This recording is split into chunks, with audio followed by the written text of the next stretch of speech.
Welcome back to another podcast episode of the Creative File Podcast, hosted by yours truly, Oni Onyabor. Now, before we dive in, this is a solo episode, and I had a whole slate planned, and we were supposed to do this in order, but I'm actually filming this, and by the time you're seeing this, and the goal is that you would have just seen all the mistakes, all the transparency, everything. Because what this podcast is all about is this idea that we as creators need to act. And that's actually what I wanted to talk about this episode.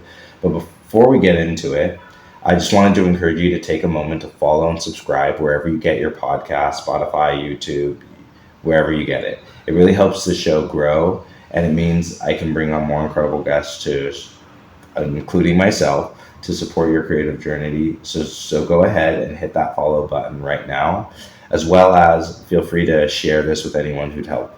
So today we're going to talk about the basics of imposter syndrome, how to overcome it, and essentially what it means to really be an author.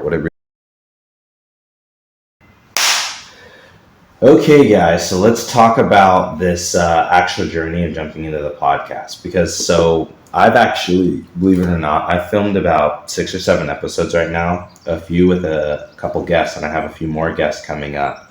And the reality is a lot of podcasts, apparently to get into like the top 1%, you just have to get like past 5 episodes. So I've already technically filmed them, but I haven't posted them yet.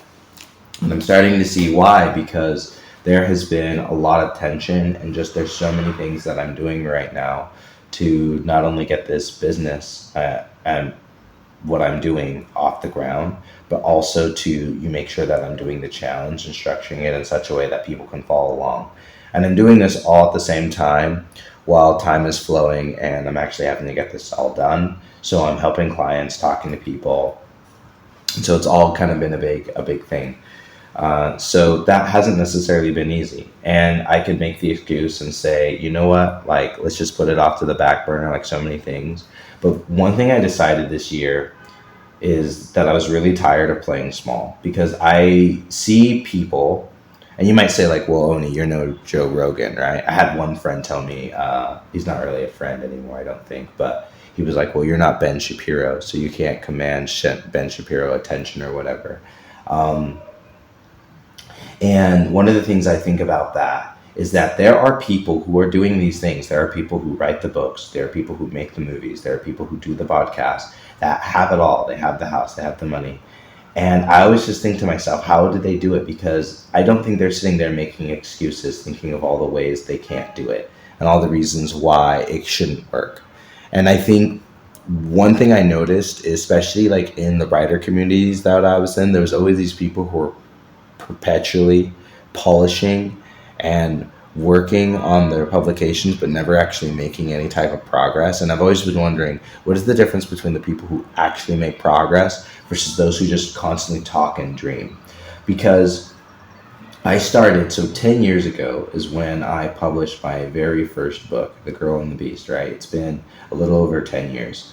And since then, I've written 7 other books, right? I've published only 5 of them, and so about 3 of them, so 2 novellas and a novel, are sitting on my hard drive, just cooking safe and sound, as well as a nonfiction. So I guess there's 4 of them. So there's 4 and then there's a nonfiction book just sitting on my hard drive, not really seeing the light of day. 2 of them, I don't necessarily think they're publishable, right? The novellas are publishable, but the 2 novels and the nonfiction book, definitely not publishable. But I finished it and I did it. And I even wrote and took the time to write another book by hand, which is interesting. So a part of me wishes I had scanned it all. I actually have a picture of it. I actually have it at my mom's house, so I think I might scan it all in and eventually publish that one, because that was actually pretty good. I liked it. I called it Operation Turning Point. It was about my trip to New York and basically how I went from basically being unaware and kind of sucking at life to still sucking at life, but it was how I managed to make it in New York. And like they say, if you can make it in New York, you can make it anywhere. And so that built a lot of confidence. And So the reason I'm talking to you guys about this is because there's always going to be reasons to fail. There's always going to be reasons to play small. But there's plenty of people not playing small in life. So why are we? Why are we always having the excuses of, oh, I'm busy and I'm overwhelmed by life, and then it's like you're, fat and out of shape and struggling, and there's always a reason or an excuse for why we fail, for why things don't work out. But ultimately, for the people who do have it work out, for the people who do succeed, what is it they're doing? Because I want to believe, there's a weaker part of me that wants to believe it's just some type of luck. That, okay, well, they just got blessed from the gods and I wasn't so lucky, and that's just how it is. And sometimes you talk to these dudes and it does feel like that. You're like, man, maybe they really just get blessed on the gods. They're not really any different than me or anybody else, right? But it's not until you start seeing their body of work, and especially the people who win again and again and again and again, and they keep climbing and they keep succeeding, you start realizing that there is a trend for their success. There is an ability that they have, something that they have mastered, that it's allowed them to do that. It gets a little muddled in the publishing and writing world, I think, because honestly, book publishing is going through a bit of a transition right now. It was mostly done, on printing press. It was distributed by large publishers. 35 years ago, there used to be, I think there's 6 or 7 huge major publishers. Now there's 4 of them, because they all just ate and cannibalized each other. Because book publishing got dominated by Amazon, everything went online, and now books are no longer just competing with themselves and Hollywood movies and the occasional walk in the park. Now you're competing with social media, 1,000 different games and apps, your PlayStation, your computer. You're competing with so many other things, and it's just very easy for reading to take a back burner, which it has. But storytelling will always have a place in our society. And I think as writers, that's the part we're stepping into, and that we're taking agency for, and that we're really trying to build and support in this new age. So the way we write, the way we approach storytelling, and even the way we approach the business of storytelling needs to change. That's the number one reason why I started this podcast, why I'm doing this 90-day challenge, why I'm posting it on social media. Because with what I've understood about business, from what I understand with my sales background, understanding with my ability to storytell, and building my first business where I was a writing coach, my first business that really worked. I've failed a bunch of different businesses, but the one that really succeeded was when I was a writing coach, and I built that course, which I'm going to actually make available soon. I think more people need to look at the course. It was really helpful. I don't know why I haven't sold that yet. I think I might even put it out for free. I don't know yet. It's definitely worth paying for. But I made this course where I just started realizing like the intersection between psychology and storytelling and how that affected our writing. And I started seeing profound impacts in the clients who were able to get results. And I also saw what a lot of the blocks people had. And that was what made me kind of go back to the writing board for a little bit. But one thing that I'm noticing and seeing now that's been really helpful is just recognizing how everything is all connected. And that where you see the way people engage with story, the way people engage with their lives, the way people engage with their families, it's all connected. And a lot of it dictates the type of media we consume, the type of people we spend time with, and the type of activities we engage in. And so once I started seeing all these connections and seeing how distinct and clear they were, and how, I don't want to say as dynamic as human beings are, there's a bit of a formula to a lot of the way we're thinking. I think especially in the modern day because of consumerism and how we've just let advertisement and the whims of others kind of beam into our brain and tell us what to think and do. So as a result of that, I realized for myself there is a lot of pressure to perform because I do feel like I see the cracks in the matrix, so to speak. And I kind of want to let people through and out and know about it. And that hasn't necessarily been easy. And in that, I'm starting to see, okay, this is the same pressure everybody else feels working their 9-to-5 job, taking care of their family.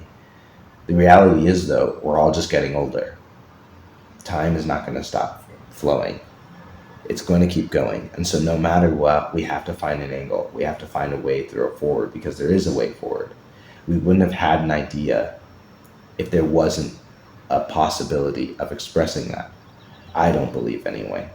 And so one of the biggest decisions I made was I decided to hire an assistant, right? I was able to afford one, and I hired an assistant to help me divvy out my task and to delegate, do the things that I didn't want to do the things that I did. And I realized some people will say, well, okay, you have an assistant and like, you're able to do that, but I'm busy and I am a housewife and, I don't have money and my husband is working a full-time job and I got kids.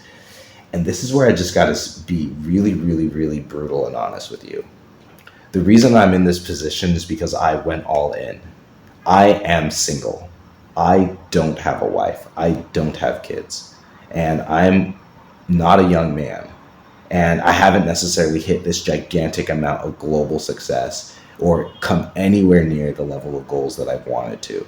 And so it's taken a tremendous amount of time to get this far. Even in my 90-day challenge, this book that I'm finally sitting down and doing, I started the first draft on this 16 years ago. I was a kid when I wrote this. I was so young. And stepping back and really approaching this story because emotionally it's what I need to take on in my journey. But that whole journey has been filled with so much sacrifice. I've been homeless. I've been in failed marriages. And, marriage, I have one, right? And then I was married for a year and then I got divorced, which was like one of the worst decisions I ever made in my life. And like, I suffered for this. And I don't necessarily think I'm on the back end of where, people look at me and think it's all worth it. It's all amazing. And guys, I'm going to be honest. I'm not going to say, like, if my journey ended now, if the book ended now, I would be pissed. I would not be happy with the way my life has turned out if I were like to die tomorrow. That's one of the reasons I'm doing this challenge, is because I had to be honest with myself and recognize that I'm not happy with the life I've lived. But this is the thing. I'm not happy with the life I've lived, but I am 100%, 1,000% okay and happy with the decisions I've made to get this far.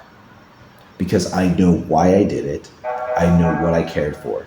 The consequences have been difficult, I'm not going to lie, because it's been a life where it's been lonely, it's been isolating, I've been treated really, really poorly, because I've leaned in to not only trying to make the author thing work, but to bring the whole idea of how do I build a business around storytelling? How do I eventually want to own an animation studio? I have spent everything I have, my entire being, into making that happen. And guys, it has sucked.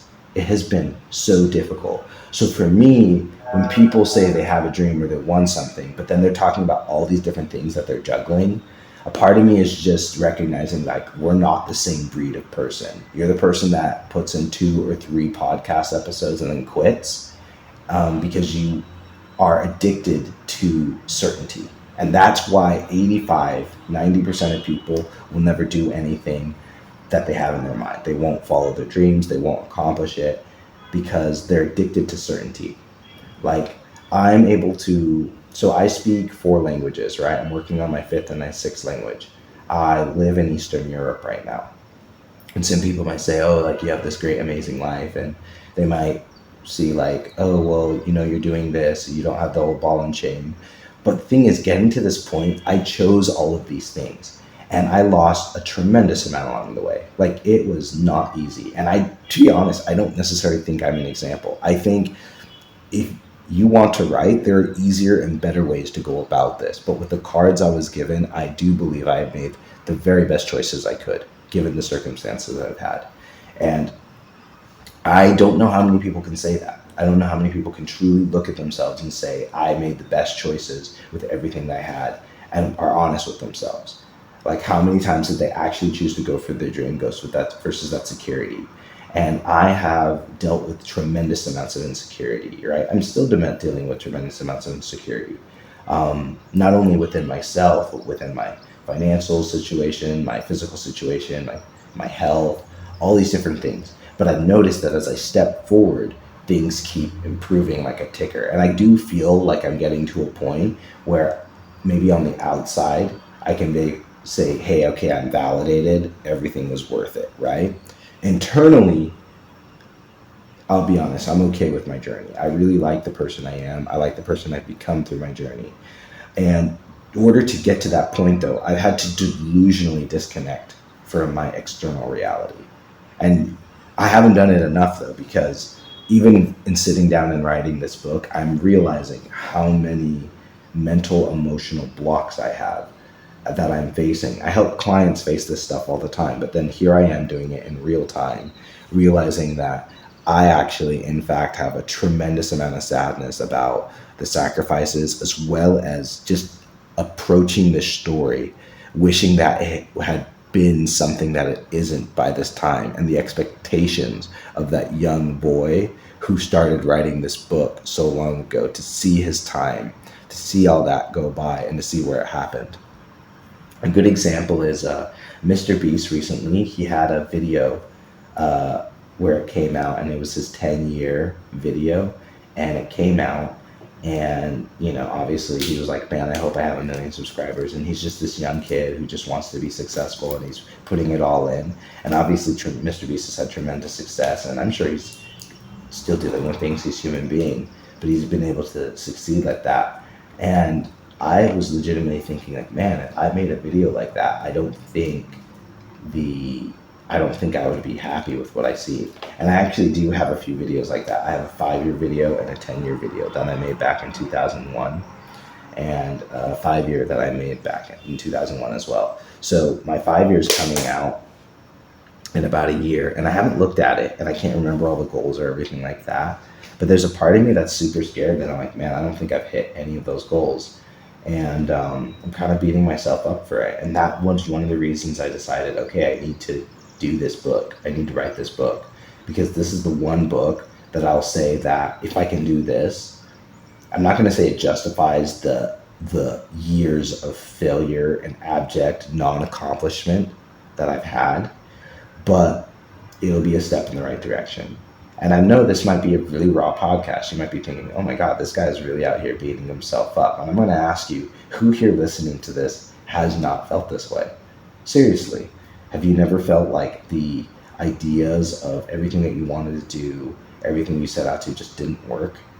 And with no amount of trying or whatever, it just failed in front of you? Like I have. And I don't honestly feel like, outside of my own person, who I am, I have anything else to show for it. And I think for me, I had to get to a point where that was okay, where the number one objective was about shaping and becoming the man that I need to become. Because I will say I am 1000% like 360, 5 days, 24/7, happy and proud of the person I've become. The level of kindness, the patience, the amount of temperance, the good, like just my characteristics as a person, I am 1000% satisfied with my character. That is the most fulfilling thing in my life, is that when I look in the mirror, I can look at myself and say, hey, at least you're cool. But honestly, everything else I look at, I mean, I'm grateful for my assistant. I'm grateful for where I live. I'm grateful for my loved ones. I'm grateful for my best friend, Mana. Shout out to Mana. I'm grateful for the people who've supported and loved me and helped me.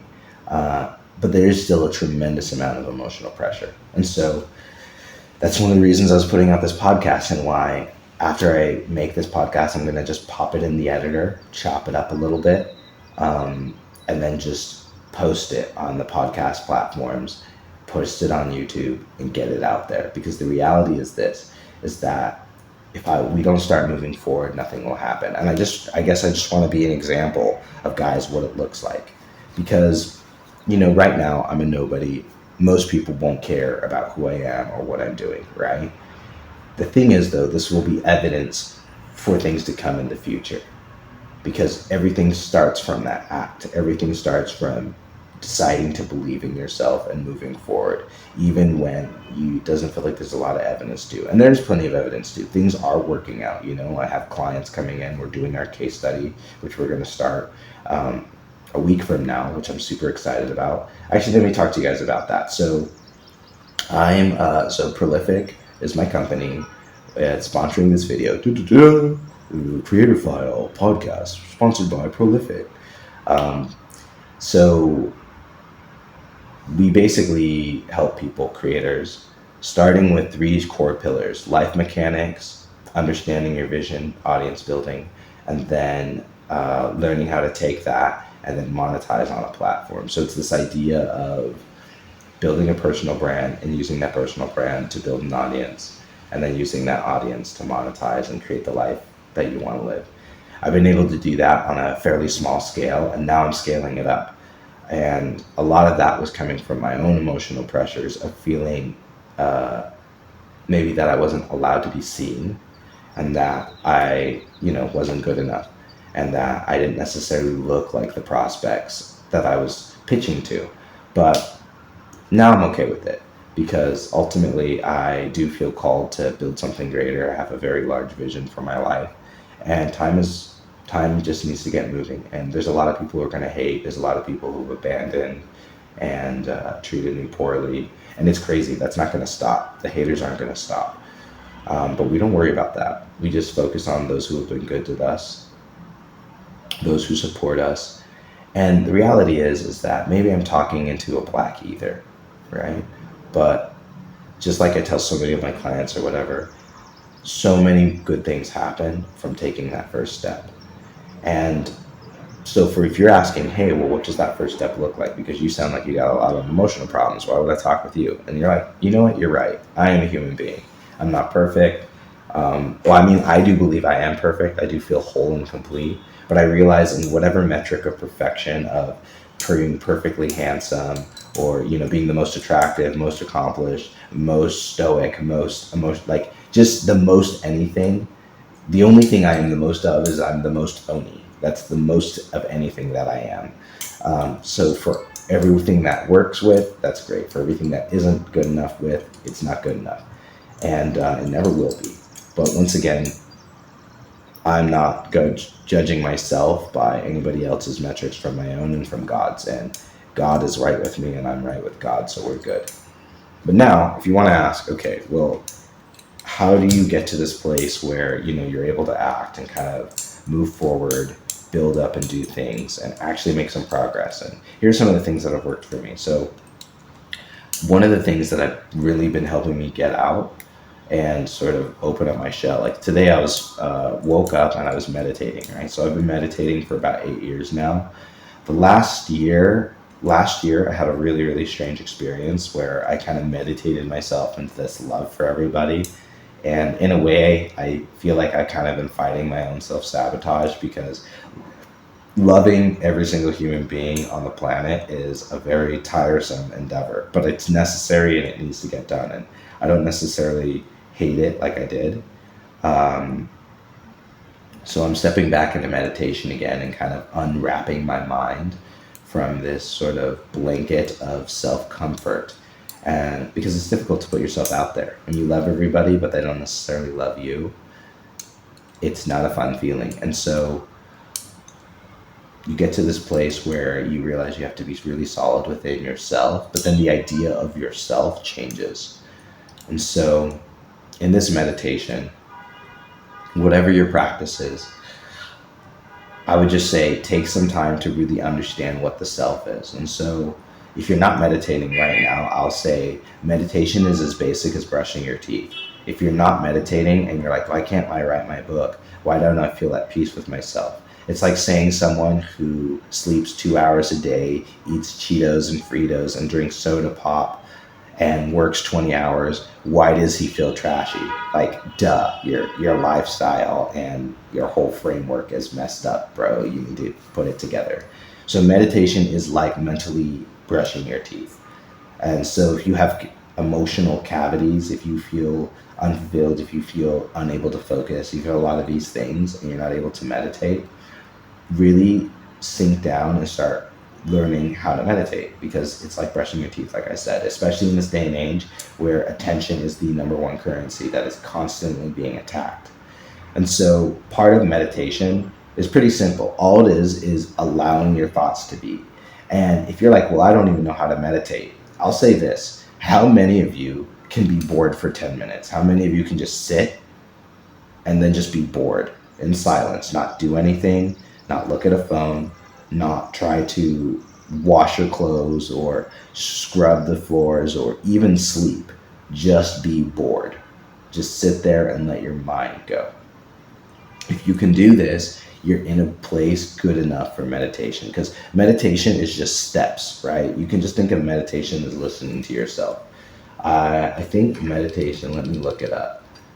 Meditation actually, by definition, means an action of practice of expressing concern or considering thoughts or considering oneself. Apparently, I guess is what it says. Google's kind of dumb sometimes. Sometimes I looked up to meditate, and it's like the act of meditating. Like, this is what happens when we let AI rule our lives, guys. Words defining words. All right. Anyway, so yeah, it means to consider oneself and to think or consider something deeply.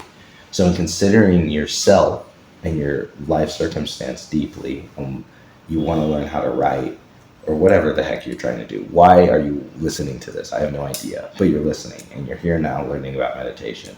So the first step is just know how to be bored, right? And allow your thoughts. Know that you have thoughts that are just running around in your head. The second step in that meditation then is when you take on a meditation practice, now learn to start noticing the thoughts. And if you don't know how to do that, literally just get a meditation teacher. Like, guys, if you want to know the ultimate hack in life, you're like, man, I want to learn how to do this. I want to learn how to speak Russian. I want to learn how to build a business. I want to learn how to write a book. I want to learn how to make wine. Literally just find someone who's already doing it and then ask to learn from them. And if you need to pay them, pay them. Like, seriously. Now, that might be a plug for my own service. You want to learn how to finish a book? Pay me and I'll teach you how to finish a book. But really, moving beyond that, even if you don't pay me, but what I'm saying is, like, we make life so complicated and we're constantly putting ourselves in these boxes because of our egos, because we're trying to prove something to ourselves, because we're trying to prove something to others, when you really could have the results and the life you want if you were just willing, if you were just humble to listen to those who know better and then do what you're told and then trust yourself and build the foundation to trust yourself. So if you realize, well, I can't trust myself, why can't you trust yourself? Because I lie, I'm irresponsible, I treat people poorly. Okay, then work on your character. Just stop making everything so complicated, everybody, especially writers. We have this tendency to constantly spin all these narratives and to live this very complicated narrative life in our head and think, oh man, why isn't this working? What's going on? Like, how's all this making sense? And it's like, dude, just like take the time, focus on what it is. Just focus on something. Just learn how to focus. How many people know how to focus anymore? You know what I mean? Like, this is the thing. Learning and creating an environment where you can get focused, that's like a skill. That's like a truly demonstrable, like, fruit-bearing skill that if you learn and master it, you can have whatever you want. And that's why there's people who are living completely different realities than the lives you're living. And I've realized I've kind of bounced in and out of those realities. And one of the things I've decided is that I'm tired of the reality where I'm constantly overanalyzing or overthinking my negative emotions or constantly letting those dictate me. So oftentimes I'll wake up, I'll crank up some good music, and I have a routine basically already set in motion and that's subliminal programming and putting in music and having a routine. If you guys want to learn how to do this, set me up for a free coaching call. I'll help you guys know how to do this. My mind poem means free in Malagasy. You can set up these systems for yourself so that you start moving your character in the right direction, and then eventually your environment starts to shift. And then what's cool about that is you then learn how to commit to professionalism. So that was another thing I wanted to talk about today, because I was going on the interwebs, talking to people on Facebook, and some people, so I was talking to an author, and she was saying that a lot of people just struggle with learning how to finish things. And a lot of it is from this basic stuff. It's, you don't know how to do anything for yourself. The reason you raise your hand and answer questions, or you go to your job, or you do everything is because somebody else is telling you. 80% of you, 90% of you are just living somebody else's life. Maybe not the people listening here, because you're taking the time to listen to this and you've been able to listen to me for 30 minutes. which I'll say is pretty unique. And I know I am speaking very fast. I'll try to slow down. But the reality is, most people aren't really professional at anything. They're just listening. They're just undeveloped school children listening to somebody else who doesn't really know fully what they're doing, but at least is committed enough to the part that they'll pretend. And when they do know what they're doing, right, those are the people who aren't trying to look like they know what they're doing. Those are the people who are just acting and doing.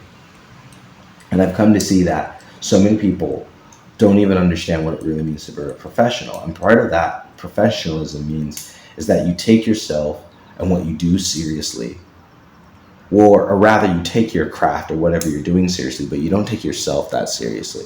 It means that you're willing to change and adapt your state of being to match the performance metric that's in front of you. You do it all the time when you go to work. Most of you begrudgingly, because you have to pay bills and you want to sit in your comfortable beds, drive in your comfortable cars, living your comfortable lives that most of you hate and can't stand and want something better. This is another thing I'll say. For everything that I complain a bit about my life, I don't do that. I'm really grateful that I made the decisions because I am not necessarily unhappy with my life, but I can say that everything that is in my life, I chose. And I don't know how many people can say that. And so part of being this professionalism is recognizing I made a decision, I chose to show up, and then committing to that and committing to do that at a level that you would have expectant of your highest self. So basically of that you would purchase it for. So that's to say, for instance, this, if you make $15 an hour, if you were to pay someone $15 and you needed them to do something for you, how would you expect them to perform in that time? Now, let's say some people say, well, I want to be a multi-million-dollar author. I want people to read my book and I want so many people to be happy. The ones who are honest. There's the other ones who are like, well, I just want people to read my book and I'll do it for free. And then they never write because you don't actually want to do it for free because you're a slave who works as a middle manager at some store somewhere because you can't actually step off yourself and actually face that you want something and you have a bunch of money blocks. But whatever. I'm not talking about a particular client. I am. But they worked through that. Well, some of them did. Not everyone who works through their stuff. Some people, they see the thing they need to work on and you're like, you know what? I'm choosing mediocrity. Anyway, done with my ADD. So back to professionalism. What I mean when I say professionalism is this. If I was going to pay for this, what would I expect? And then recognize what is the level of experience I'm going to deliver. Do I want to deliver a Transformers level experience where you're like, oh man, I was just here because you gave me a good childhood, but this is not what I signed up for? Are you trying to do a John Cena movie, which is like, oh, I got what I wanted. Nothing too extraordinary, nothing too bad, except Peacemaker. Peacemaker is really dope. Peacemaker is fun as hell. Or are you trying to deliver just an exceptional experience? Are you trying to have someone sit down? Like when I watched The Edge of Tomorrow, I saw that movie like 4 times in theaters because I thought to myself, wow, how impressive was that? I can't believe this movie only cost me $10 to watch. I can't believe I got to watch this. What kind of experience are you trying to deliver? And professionalism is when you set the bar for yourself and you reach for that. And you move and your actions, your thoughts, and your intentions mirror the duties or the responsibilities you take on.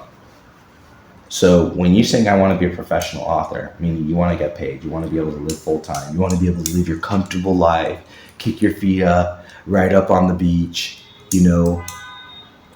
I was actually going to get really critical and start body shaming, but I'm not going to do that because I'm in my asshole mode, but I'm not. By the way, guys, if you want to listen, if you're going to listen to this podcast, I'm an asshole. Okay? This part, we were all like, oh, that's why a lot of people don't like you. I'm an asshole. I get it. I'm not a super nice guy. I came from a place of a bunch of nice people, and you know what? Those guys are losers. I don't like any of them. They're all fake. They don't mean anything they say. And I'm critical of fake people. I don't like people who are inauthentic because they pretend like they're trying to make the world a better state, but they're just cowards. They're just cowards living behind their nice facade to give them some level of edge. And if you're doing that and you're not getting results in life, there's why. You're being nice. You're being a coward. You're being a punk. And it's not working. And you might be like, oh my gosh, you're such an asshole. I know. Remember how my words, thoughts, actions, and intentions all line up? I'm self-aware enough to know that I can be indelicate in my delivery of some truths. I can be, maybe I don't necessarily deprioritize people's feelings, but I don't ever make someone's feelings more important than what needs to be said. And I think a good storyteller, someone who's living their life well, I think that's how they live their life from what I've seen. I've never seen a nice person, someone who's always thinking about someone's feelings and, oh man, I hope this person likes me, and you got to take this edge off. Those people are losers. I don't have any respect for them. I've never seen someone like that who can command any level of presence in a room, who can direct people into things, who like you see these people in like religious cults, and they're all super nice and they're doing things, and they're losers. They don't know what they believe. They don't know why they believe it. You see people like that in business, and they're like, oh man, like I hope everybody likes me, and they're trying to manipulate everyone, and everybody hates them. You never get anywhere doing anything living like that. And that's what I'm talking about, the commitment to professionalism. Sometimes being a professional means people are going to think you're an asshole. When that plumber or the doctor comes and says, hey, your son is dying from cancer. Do you want him to like, well, let me be nice, and obviously you don't want him to be like, hey, your kid's dying, I don't care. Like, okay, I'm not going to say that I'm not emotionally resonant, but you don't want him to lie to you. And you don't want him to be so afraid of delivering the news. He's like, well, man, I just can't take this all emotional, difficult emotions. That's part of being professional. Part of being professional and living in line with your intentions is that you move through your blocks. There was a part of me, I was terrified to make this podcast because I'm like, man, if I be authentic, no one's going to listen to me. Everyone's going to hate me. So what, man? People hate me all the time. So many people hate me. I've burned so many bridges from being myself. Right? And like I said, there's nothing else I have in my life other than my relationship with God and myself that I'm truly 100% okay with. Everything else could use a coat of paint. It's true. Everything else could use a coat of paint. Everything else could be better. Except this is a sick background in New York. I love the back of my apartment. I actually got a really good apartment. I'm happy with my apartment. I've got a good apartment. I have a good life, actually. I have a good life. I have food. Stuff. I'm fine. I'm able to do what I want to do, which is talk shit on podcasts, right? Anyway, so stop being a little bitch, right? Focus on your dreams and face them. And if you need help, ask for help. But stop being a little bitch. That's the podcast. There you guys go. That's the podcast right there. That's the title. Just stop being a little bitch, right? Just stop being a little bitch. Seriously, if you're like, oh man, like, oh, I want you to like counsel my feelings. Dude, I am not your mom. And if your mom knew what she was doing, you would have finished that book by now. You haven't finished that book right now because you need to hear that you're being a little bitch. Just sit down and write the damn thing. And if you need help, ask for help. Okay? It's this simple. Do the thing, ask for help from people who know how to do the thing. It's not this complicated. The reason I was able to write my first book was because I didn't know how to do it. I was scared. So you know what? I got a mentor. I paid for a course from David Farland. I looked up a bunch of videos and I just listened and I learned and I read. And then I wrote my first book. A month and a half after I decided I was going to write it, I finished it and wrote it. It wasn't this big complicated thing. Now, I didn't finish this one that I'm facing now because of the emotional blocks because I didn't know what I was doing. But that's beside the point. Well, it is the point. Here I am. I'm facing it right now because I was being a little bitch. Now, I was able to scramble and do other things, but I will say for the last 5 years or so in terms of my writing, especially when I started my company because I started having all this existential crisis, I was just being a little bitch. When you say, what do you mean being a little bitch? And you might be like, that's offensive. That's rude. Well, then jump off the podcast. Honestly, I don't care. Like, if you made it this far, you either like my personality and find me magnetic, or you want to hate on me. So put in your comment. Be like, Oni, you're an idiot. You don't know what you're thinking. I don't care. Because, guys, I'm so tired of playing small. I am exhausted with it. There's so many people who will say, oh, well, if you just be nice, and people they won't like you. They don't like you. People are so obsessed with their own thinking, they're not actually thinking about you. Just put it out there. Literally put yourself out there. It does not matter. Write your damn book. Just be like, I'm going to make a plan. I'm going to write it. If you don't know how to make a plan, ask for help. I can help you. It's what I do. I literally do it. And if you need some example, think about pro athletes, right? These guys are professional athletes. Guys like LeBron James, Steph Curry, even Patrick Beverly, Cristiano Ronaldo. Like, why can't I think of any NFL players? There's Lamar Jackson. There's, I'm thinking of some old guys like Kurt Warner and Rick Gannon. Oh my God, I'm aging myself. Am I aging myself? Cam Newton, that's still aging. He is a huge man, by the way. Anyway, being a fully professional person, guys, you're going to have people hate you. You're going to struggle. You're going to have difficulties. But the reality is if you want to be a professional writer, if you want to be a professional creative, there are people out there who can help you. Whether it's me, you guys can put down for a coaching call, say, hey, talk to me, give me your vision, and if I can help you, great. If I can't, I'll point you to some resources that can. But seek help. Learn how to do it. LeBron James, all those guys that I mentioned, they didn't learn on their own. They have coaches. LeBron James is 40 years old. He's the best player in the NBA, this generation of NBA players. He's not Michael Jordan, but he's the best player in this player generation. He's, if not the greatest player, the second greatest player. At worst, he is the second greatest player. I think he's the greatest player. I think Michael Jordan's the best player. We can talk about those definitions later. But I think LeBron James is the greatest player of all time, just in terms of his career accolades, right? And just everything he was able to do, his body of work, his professional. That dude, to this day, there is a player who started after him and retired before him, who was never as good as him. When that guy tells LeBron, I need you to do this, LeBron does it. Because that guy, JJ Redick, is LeBron's coach. If LeBron James has a coach, why can't you? That's what I don't get. Everybody should have a life coach. Everybody should have a mentor. It should be a lifelong process, a lifelong practice. Okay? So now let me give you guys some nice tidbits to do that. But seriously, consider that. If the very best people of any field, look at the very best people of any field, they always have mentors. They always have a group of people who are doing the same thing. Why wouldn't you emulate that if you want that? You somehow think you can fit your dreams in kind of the tiny little box of your emaciated, fear-driven life. And that doesn't make any sense. And then you wonder why you're depressed and sad, and you have ideations and you have mental issues because you're trying to squeeze something that does not fit into a box that will not fit it. Right? You were meant to be more. You were meant to do something with your life, and you are not expanding because you are being afraid. You are being a coward. If you're getting this far and this is resonating, if this is hitting with you, no, I'm talking to you. You are being scared. And part of this is talking to me too. I'm talking to that part of me that has been scared, that has been a little bitch, that hasn't been able to step into it. What makes you think you can have everything you want, everything that you desire, and then not do the things, not be it? It's like saying, I want to have this book, but I don't want to write it. What? Does that make any sense? You have to put it line by line, word by word. You have to write the book. You can't have the book just materialize out of nowhere. You have to write it.